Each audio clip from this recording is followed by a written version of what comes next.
Hey, this is Nick Millevoi for Premier Guitar, here to talk to you about the StewMac Lightcycle Phasor Kit. The Lightcycle is an optical phaser based on the Mu-Tron Phasor II. Like that pedal, it has 3 controls for depth, rate, and feedback. Internally, there are controls for sweep and intensity as well. If you've been following my videos, you know that I only started building pedal kits a couple months ago. So far, I've built StewMac's Sun, Fuzz, and Ghost Drive kits. And now I took on the Lightcycle, which was a very different kind of build from those and really built upon my experience on both. Let's take a walk through the process, but first don't forget to like and subscribe. First, here's everything that comes in the box.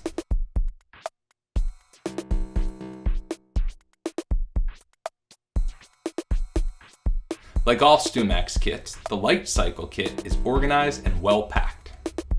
Once I opened up the box, I organized and labeled all of my parts on my workbench.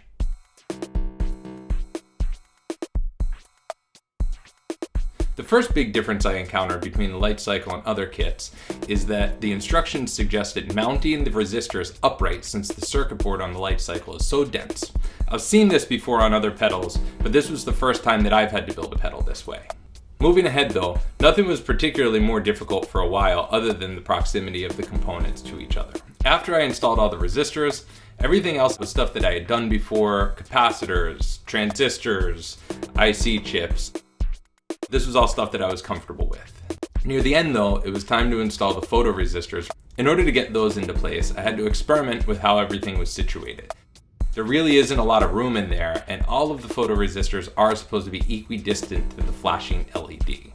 So I would have to bend the leads to get them into place, and then, just kind of eyeball the distance between the leads and the flashing bulb, and eventually solder them into place and commit to that placement and just hope for the best. So once I got those into place, I wired up the enclosure and plugged it in, and I'm happy to report that everything worked. Here's what it sounds like.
So the end result is that now I have a really great sounding optical phaser that excels at gooey vintage style sounds and cool rotary speaker effects, and I built it myself.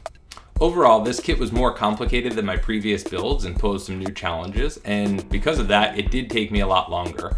But once again, I feel like I leveled up with this one, and especially since it works on the first try, I must be getting better at this, right? I have some more builds coming up, so stay tuned to find out.